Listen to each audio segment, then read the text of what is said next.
Happening right now, and you can see live on your screens right now the guests have arrived in the church where the coronation ceremony will be taking place. So keep it right here, KBC Channel 1, because we'll be bringing you live proceedings right from the Westminster Abbey. Right now there are quite a number of things that have been happening: the procession, the ceremony, everything that has been happening there will be brought to you live on KBC Channel 1. A very good afternoon to you.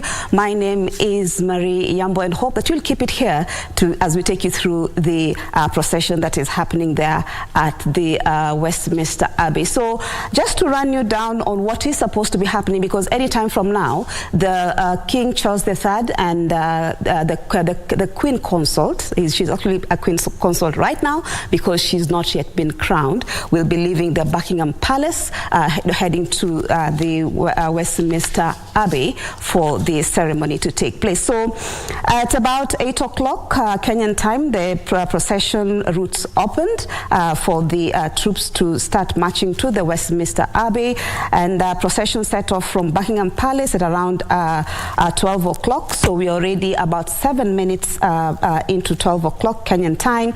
The King and Queen arrive at Westminster Palace, or Westminster Abbey, that is, at 12:53 p.m. That is Kenyan time.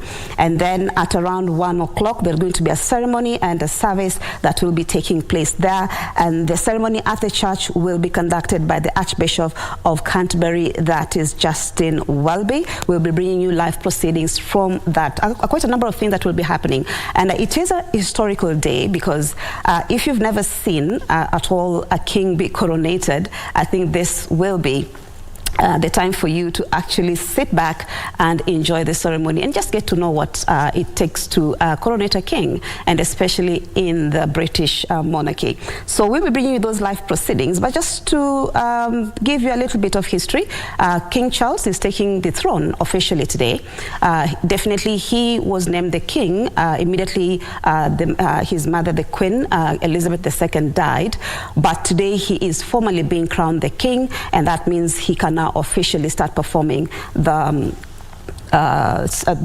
duties of a king as the king of the monarch of the British Empire, or the United Kingdom, and he takes the crown, or the office, at the age of 74. This is quite contrary to what happened to Queen Elizabeth, the mother, who actually took the crown at the age of 25, and that was mainly because the father died at that early age, and so she had to take over at the age of 25. She died at the age of 96. So the comparison here is that he takes over, that is King Charles III, takes over the reins at age 74. Really, this is what he's been preparing for all his life, because as is the tradition of the British monarchy, and that is the first son, is the heir, just like it is with Prince William right now, who is the next king after Prince Charles III. And so that is how it happens in the British monarchy. And so you can see the difference there in the terms of how many years he had to wait, to take the reins of the kingdom, United Kingdom, and that is 70 years in the making, having to wait for all those years, and that is what he's been preparing all his life. Now, there are a number of guests who are expected to grace this occasion. Over 2,000, that is, guests are expected there. Heads of state from 200 plus countries.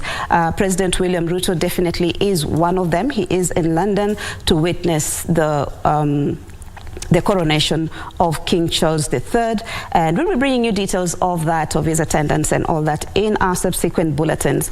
Right now what you can see is that the guests are seated at the Westminster Abbey waiting for the King and Queen Consort to arrive for the ceremony, and among other people who are expected there definitely are politicians, aristocrats, international dignitaries, celebrities, all those people are expected there. Definitely the royal family will also be part of the guests who will be attending this particular gathering.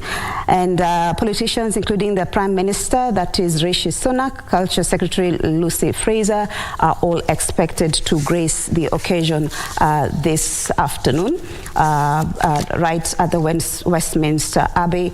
Definitely the royal family, including Prince William and his wife, that is Kate Middleton, will also be there. Prince Harry is also expected there, but definitely his wife, that is Meghan Markle, will not attend, including his 2 children, will not be able to attend the coronation of Prince Charles III. Now, as is the tradition, apart from the guests who have been invited, that is over 2,000 guests, there's also going to be Commonwealth troops, and what it means is that these are troops from the former colonies of the British Empire, including Kenya, are actually part and parcel of the troops who will be marching, or at least during the procession of the ceremony.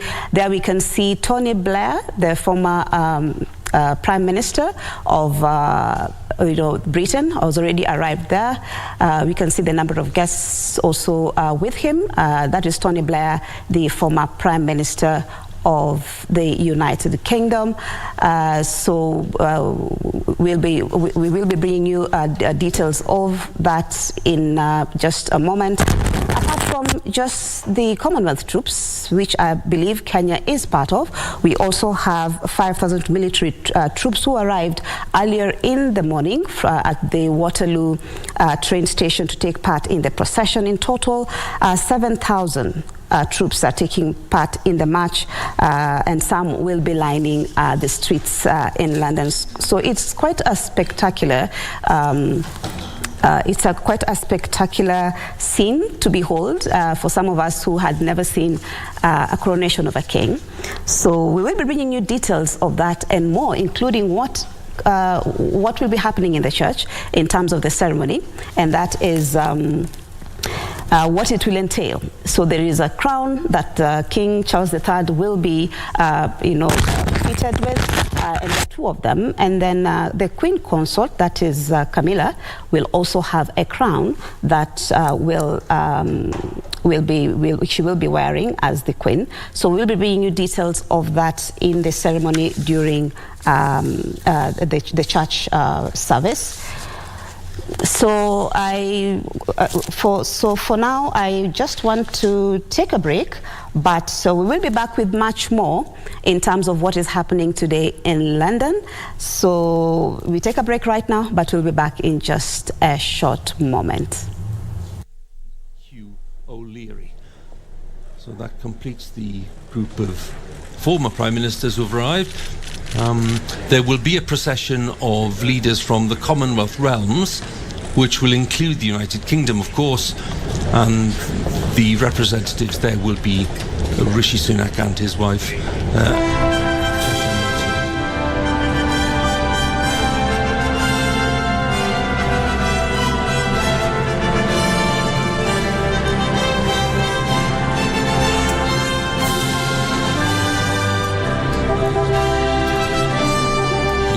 Now unveiling for the first time Coronation March, written especially for today by Patrick Doyle, as representatives of the Commonwealth realms are preparing to come into the Abbey.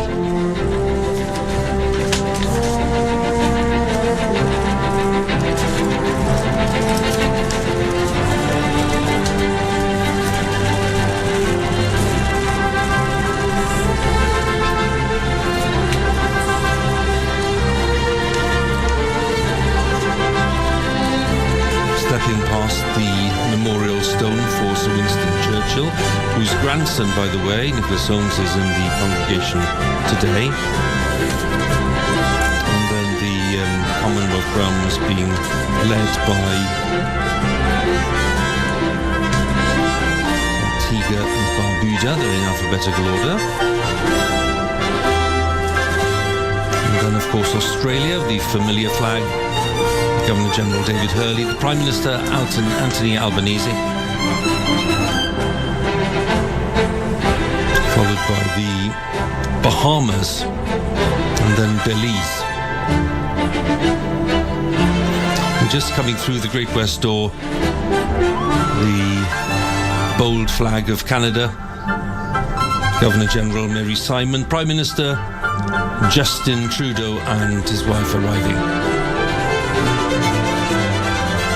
Followed by Grenada, Prime Minister Dickon Mitchell, and then Jamaica,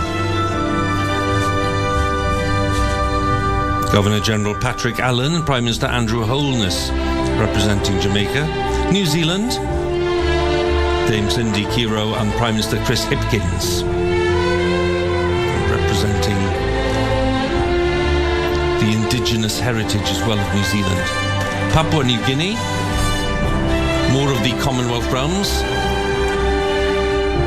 all of them coming partly out of respect, of course, for Her late Majesty Queen Elizabeth II, whose determination to hold the Commonwealth together was unshakable, and that determination shared by King Charles III.